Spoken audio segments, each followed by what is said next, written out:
if you have self-doubt, I'm going to give you 6 quick things to overcome self-doubt. All right. So this is going to be a powerful video. I'm juiced up. 6 quick things. Stay with me. All right. While you watch this little signature, go ahead and hit that like button.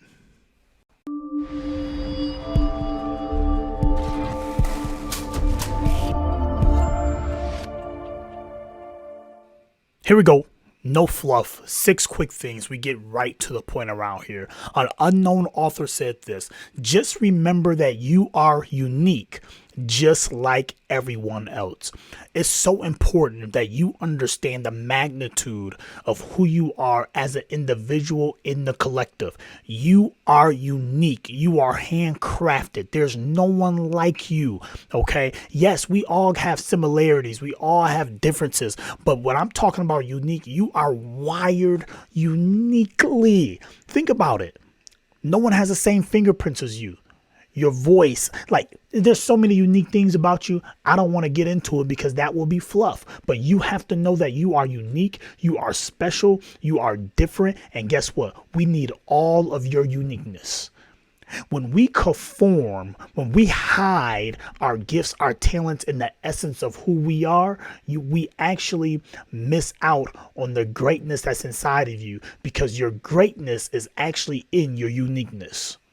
Man, I heard somebody said it like this. I can't remember who is it, but I think it was Darius Daniels. Your destiny is in your difference, or your difference is your destiny. Something like that. Check him out. Here we go. 6 unique things. The first thing. Okay, we're talking about self-doubt. We're talking about getting over that hump. We're talking about believing in yourself. The first thing that you have to do is you have to stop comparing and start celebrating. Whew. You got to stop comparing and start celebrating. This is huge. We're caught up in comparing. A lot of times we have self-doubt because we're comparing ourselves, our mindsets, our bodies, our jobs, our money, our material possessions, our families. We're comparing it to all these other people, and that causes self-doubt, because when you compare, you're saying, I'm not good enough. When you compare, you're saying what I have is not enough. When you compare, you actually start to doubt yourself because you don't got the juice like somebody else got. You don't got the like or the follows like somebody else got. So your comparison actually starts stealing your joy, your confidence, and your ability to believe in yourself, especially when you need to believe in yourself. So first, we got to stop comparing. OK, and we have to start celebrating. This is huge. That means celebrate your uniqueness, celebrate your quirks, celebrate your imperfections, celebrate what's great about you, celebrate your strengths, your weaknesses. You need to celebrate everything. Yeah, I'm not good at that. I'm glad I'm not good at it because I can't stand it. And I'm not wired like that. But I'm celebrating the fact that I am good at this. So the celebration and you celebrating yourself is important as it relates to overcoming your self-doubt. Start celebrating. Write down 10 things that you love about yourself. Write down 10 things that you're great at. Write down 10 things that's unique about you. Write down 10 things that you want to celebrate about yourself. It might be hard. It might be easy, but write them down. Look at it. Go over it. Review it and celebrate your uniqueness. And as you celebrate, you're going to stop comparing. This is the sweet part. When you celebrate yourself, you automatically begin celebrating others. I can locate you. Let me say it like this. I can locate myself when I'm comparing myself to others. I'm not celebrating others. But when I'm celebrating myself, I'm celebrating other people. And when I'm celebrating other people, I celebrate myself, because a celebration calls me to look for, to find the good in other people and myself, and vice versa. So when you compare, each other to other people, we don't celebrate or look for the bad. We start criticizing and critiquing and looking for what's wrong within myself and other people. So if we're going to overcome self-doubt, we got to start celebrating more.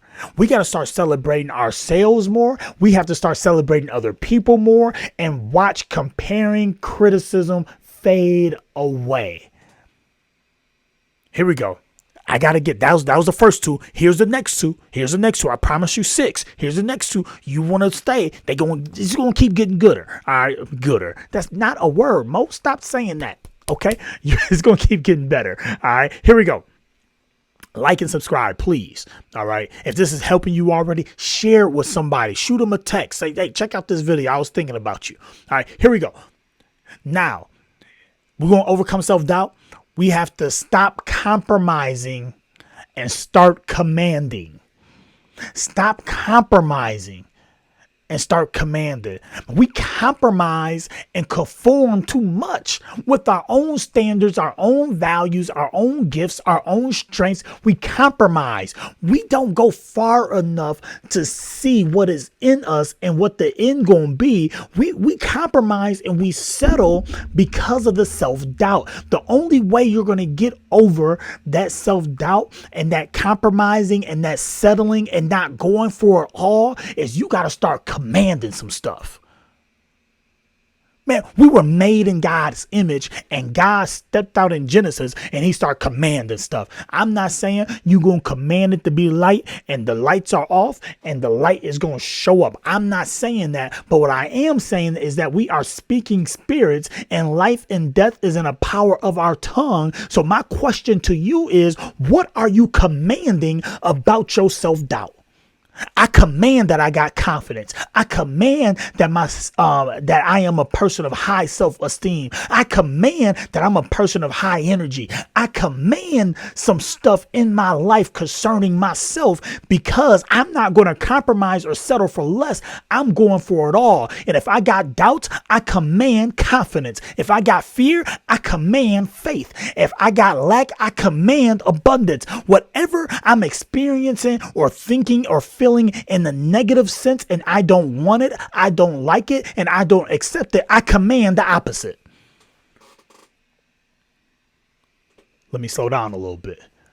It's important for us to understand our language and how our language literally shapes our perception in our world. You got to command some stuff. We got to stop compromising. We got to stop cutting ourselves short because we are self-doubting. The way to get over the self-doubt is through commanding. I command this to happen. I command my mindset to be like this. And I continue to command until I see it show up in my life, until I feel it in my soul. I command it. That's 4. I gave you 4. You got to stop comparing and start celebrating. You got to stop compromising and start commanding. All right. And the next 2, they don't start with an E. They start C. They start with an F. And we go to the next 2. And the last 2, we have to stop fearing and start focusing. Stop fearing and stop focusing. What happens when we fear, okay? A lot of times, let's be real. A lot of times you are not afraid of people's responses and everything around you. A lot of times we are afraid of the greatness in ourselves and can we handle it and the responsibility that comes with being your full potential.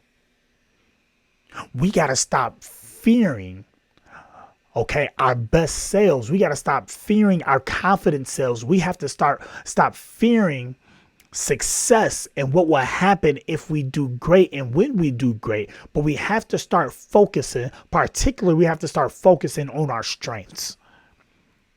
These strengths is how you're wired. They're God's gifts to you. It's how God wired you that you can do with ease and excitement and joy. You need to focus on that. Don't focus on all the things you can't do. Focus on what you can do. Focus on what you're good at, not what you're afraid of. Focus on what's easy to you. And as you focus on that, and as you practice that, and as you improve that, fear goes away, because now you have some reps, and now you got the ball rolling, and now there's no reason to fear because you're focusing on the right things.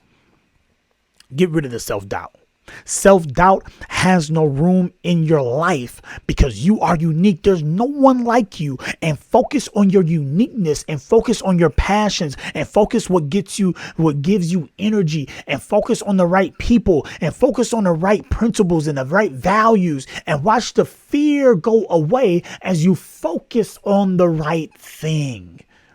And a lot of times we are focusing on things that do not move the needle in our lives. We are focusing on activities that do not generate the results we are looking for in our lives. We're focusing on the wrong stuff.